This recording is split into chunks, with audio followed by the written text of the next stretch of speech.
Some people are not willing enough to believe in themselves. But what are you gonna do?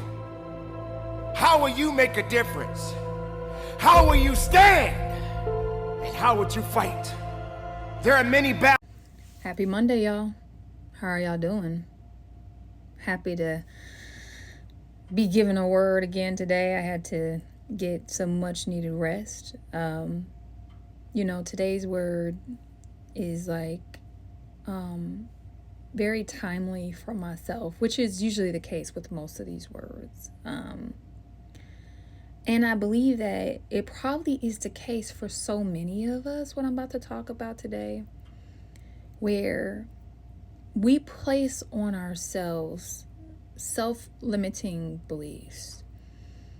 We put ourselves in our own cage or cages, because when we feel unsure about ourselves and our abilities, or when we lack the confidence and that we can become whoever we choose to be, or we have a defeatist mindset about what we're capable of, and the impact we can make,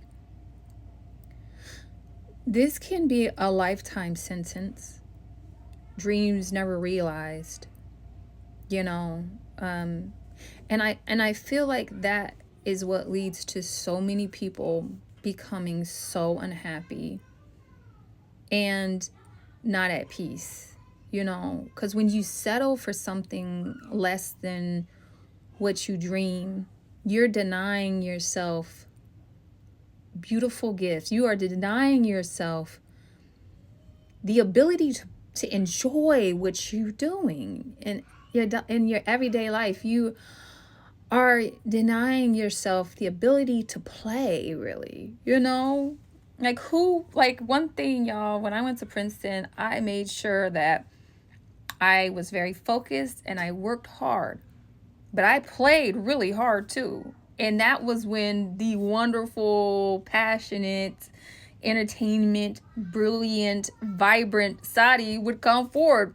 And that spirit, because I was enjoying myself while I was at Princeton, is what made me thrive in the intellectual work that I was doing, which is the same thing, y'all, in our everyday lives.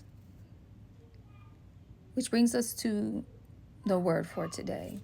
Push through your insecurities in uncomfortable environments. All praise to the Most High God. Love to the mother. I remember exactly where I wrote this, because I was thinking about myself, and I was thinking about how I've trapped myself for the last 7 years in a box. I made up so many excuses as to why I couldn't become the entrepreneur, the businesswoman, the philanthropist, that I've always wanted to be. I put myself in a box. Well, I wouldn't want to share this information about myself, or I wouldn't want people all in my privacy, because my dad wanted me to run for office. I always known I was supposed to be something grand, but I knew running for office wasn't for me, because I worked in politics and government relations and affairs, and I know it's broken. I know firsthand it's broken, and I don't want anything to do with the broken system. But being a spiritual leader, being a businesswoman, really being creative, being expressive, I always was like, oh, what about money? And I have kids to take care of, and I can't pursue those things. And, when we talk about insecurities, how I'll be a businesswoman when I can't even manage money and save and invest like how I would like to, that insecurity by itself has been one of my largest fears, one of my things that have just made me so insecure in myself. Like, I should know better. All my peers know better. But what I never gave myself grace for is no one taught me better. And I did not take the time, to teach myself. There is such a wealth of information available on YouTube, on TikTok, on other places. It doesn't mean that you run with it, but it does mean that you open your mind and that you look at a vast, diversity of different resources and different professionals, and then you can do research on how are they actually doing and how they're actually making their money to make your own decisions about how to invest, which is where I'm at today, y'all. Like, I am like, for real, I have my mind, because I challenged myself to push through my insecurities, to push through my embarrassment over something that I know have a deficit in, to push through the humiliation of it, and then to get through my feeling vulnerable, that I have to then reach out to other people and ask questions, or to try to figure out better that I should already know. I had to get over processing those feelings in order to get where I wanted to go. From a poverty, lack mindset to an abundance mindset. Now, keep in mind, y'all, like, I don't, I make a good living as an attorney and as a professional and executive. I have the professionalism, I have the experience, I have all of that, but my mindset has stayed in this place of lack, because that was where I was raised in. Even though I went to Princeton, even though I went to Culver, God has put me in places always where I've been like, I really, like, whatever. Most people are like, what are you doing here? But I earned it. I definitely earned it. But I was not born into it. I didn't have an inheritance. I didn't have a legacy. I didn't have a estate. I didn't marry into money. I didn't marry into a husband that taught me about how to invest and how to save. And I didn't have any child support. And I haven't had any alimony. And I haven't done any of it. So it's all going to be me, learning how to do it. But I had to get past my deficit in skills and knowledge. I had to overcome myself. I had to push through that veil and say, enough. I am it. I can do whatever I want. And so what? Who cares what anybody thinks? Who cares about what anybody thinks I should be doing or how I should be doing? Get out my business.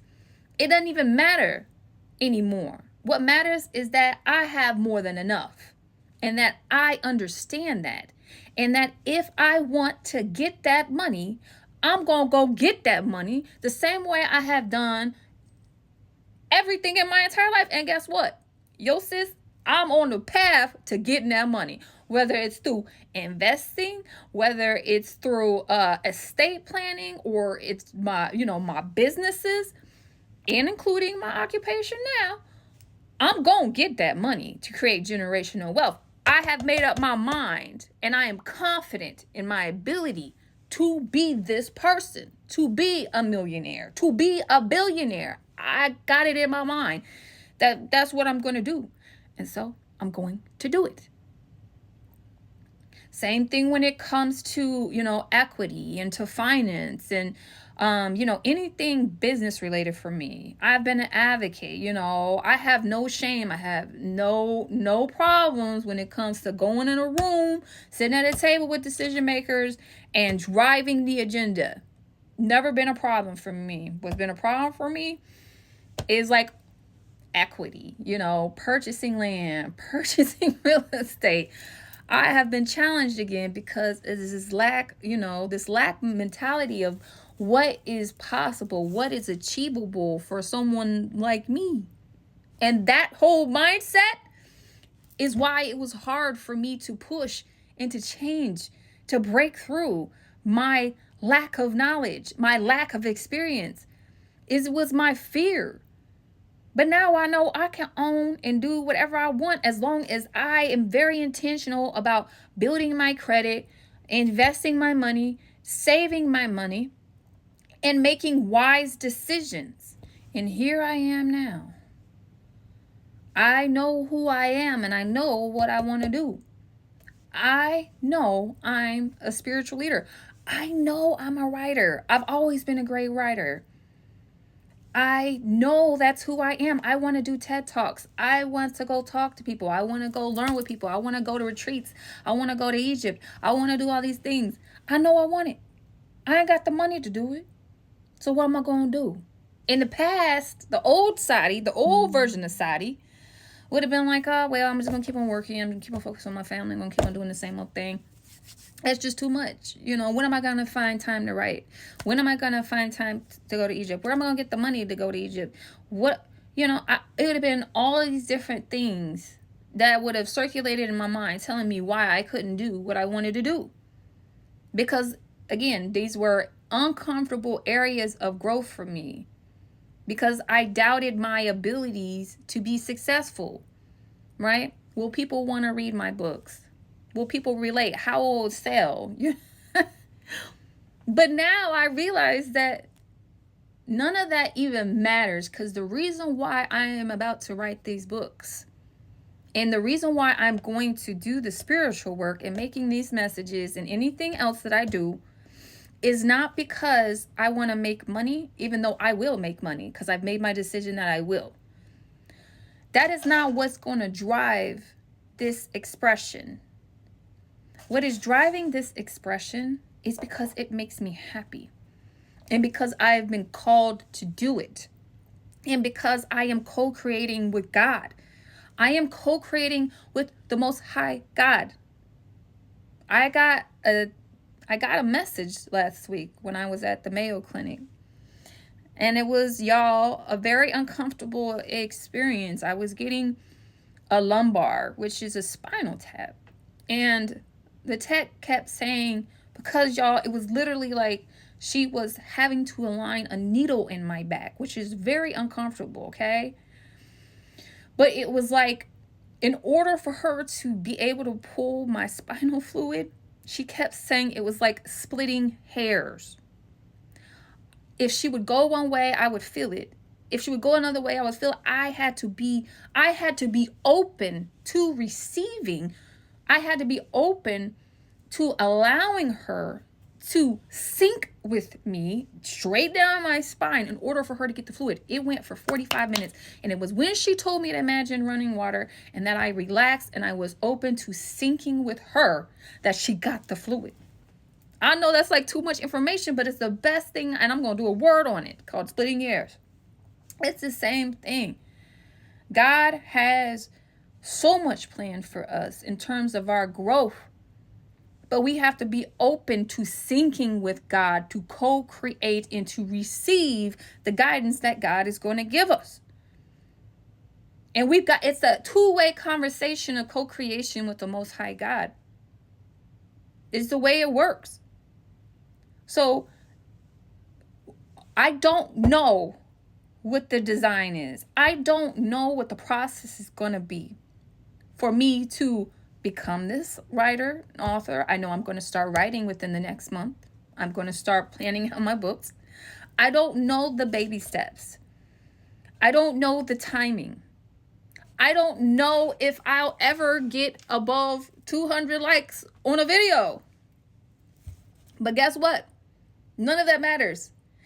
Because the only thing that matters is that I am right here in this moment conveying a message to you and sharing this energy exchange, which is hopefully igniting a fire inside of you, because I know it's doing it for me. That's what matters. This moment. If there's one person who watches this and says, I'm going to go live a life of creation, of intention, and mindfulness and spirituality, and I am going to take myself out of this box, out of this cage that I've placed myself into, in order to do what I intend and desire for my highest version of myself, I will have accomplished something incredible. So I really encourage you, stop standing in your own way and go outside your comfort zone. I hope this is relevant. I hope this is helpful. If it resonates, please like, share, and subscribe. Follow, if you're on YouTube, please click that notification bell so that you can get notifications when I am giving a word. All right, y'all. Love you. Peace.